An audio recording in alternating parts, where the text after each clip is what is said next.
Hello student, आप लोग का फिर से स्वागत है आपके अपने चैनल वाणिज्य शिक्षण में। पिछले वीडियो में हम लोगों ने मूल्य से ह्रास की से संबंधित कुछ जानकारियाँ प्राप्त की थी। अब हम इसके और भी महत्वपूर्ण जानकारियाँ प्राप्त करते हैं। शुरू करने से पहले हमेशा की तरह यही कहना चाहूँगी, जो वीडियो को नए देख रहे हैं वीडियो को लाइक और चैनल को सब्सक्राइब करना ना भूलें, ताकि वाणिज्य शिक्षण से संबंधित जानकारियाँ आप लोगों तक कंटिन्यू पहुँचती रहें। तो चलिए शुरू करते हैं।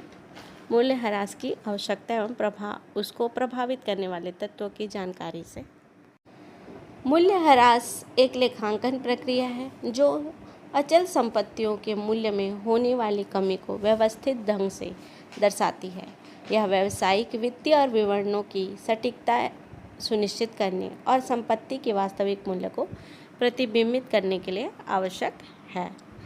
मूल्य ह्रास से तात्पर्य है लेखांकन एक ऐसी प्रक्रिया है जो कि अचल संपत्तियों के मूल्य में होने वाली कमी को अच्छे ढंग से व्यवस्थित ढंग से बताती है, दर्शाती है।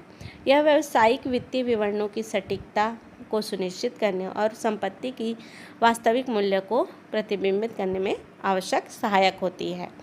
तो अब हम इसके आवश्यकता को देखते हैं, किस प्रकार से यह मूल्य ह्रास की आवश्यकता को बताती है। पहला है वास्तविक लाभ की गणना। लाभ हानि खाते में मूल्य ह्रास को व्यय के रूप में दर्शाया जाता है, जिससे कंपनी का शुद्ध लाभ वास्तविक रूप में प्रकट होता है। यह नकदी प्रवाह को प्रभावित किए बिना लाभ को कम कर देता है। इसमें वास्तविक लाभ की गणना में यह सहायक होता है, क्योंकि यह लाभ हानि के खाते में जो मूल्य ह्रास का व्यय हुआ रहता है वह इसमें दर्शाया जाता है, जिससे कंपनी का शुद्ध लाभ वास्तविक रूप में प्रकट होता है।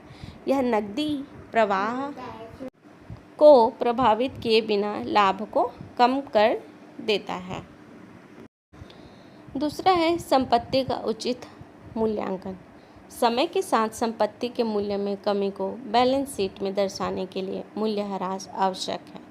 इसके बिना संपत्ति का पुस्तक मूल्य उसके वास्तविक बाजार मूल्य से अधिक दिखाई देगा।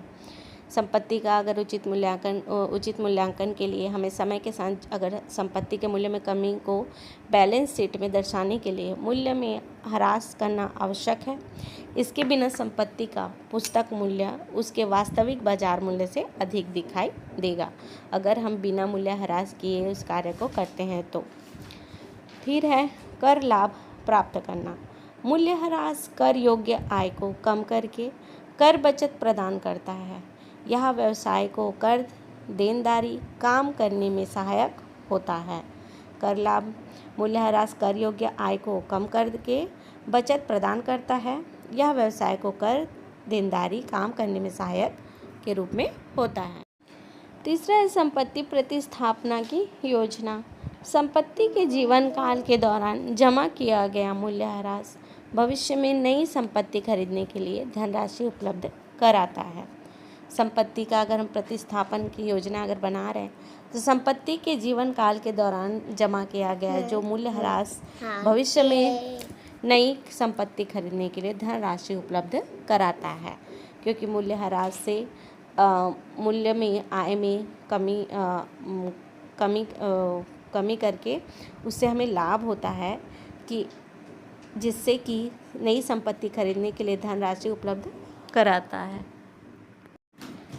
लागत आवंटन का सिद्धांत।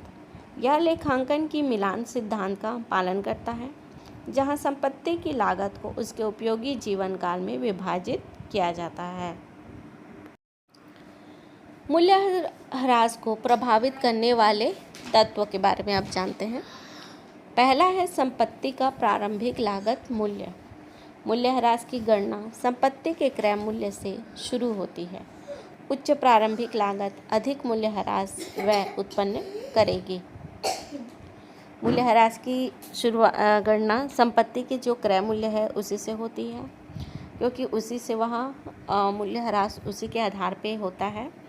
उच्च प्रारंभिक लागत जितनी अधिक होगी उतना ही अधिक मूल्य ह्रास व्यय उत्पन्न करेगी। फिर है इसका दूसरा है संपत्ति का अनुमानित उपयोगी जीवन। संपत्ति के जीवन काल का अनुमान मूल्य ह्रास दर निर्धारित करता है। छोटे जीवन काल वाली संपत्तियों पर मूल्यह्रास की दर अधिक होगी। इसमें संपत्ति का जो अनुमानित उपयोगी जीवन है वह मूल्यह्रास दर पर निर्धारित करता है।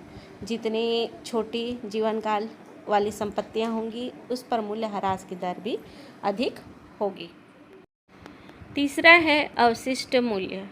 संपत्ति के जीवन काल के अंत में अनुमानित बचाव मूल्य मूल्यह्रास राशि को प्रभावित करता है।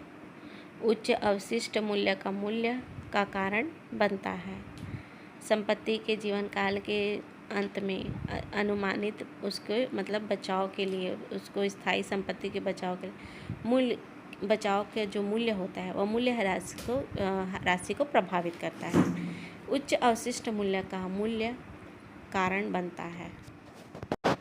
चौथा है मूल्यह्रास की विधि। सीधी रेखा विधि, लिखित मूल्य विधि या उत्पादन इकाई विधि जैसी गणना पद्धतियाँ मूल्यह्रास की राशि को सीधे प्रभावित करती हैं। पांचवा है भौतिक टूट फूट और तकनीकी अप्रचलन।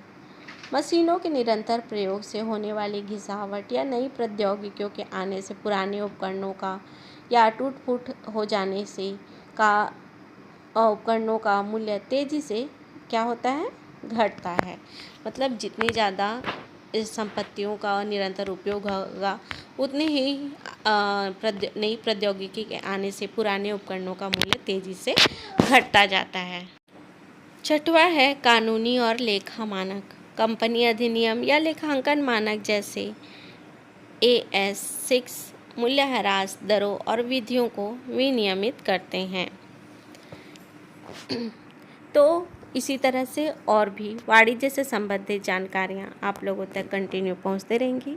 इसके लिए आपको वीडियो को लाइक और चैनल को सब्सक्राइब करना होगा ताकि वाणिज्य से संबंधित जानकारियाँ आप लोगों तक कंटिन्यू पहुँचती रहे। Thank you.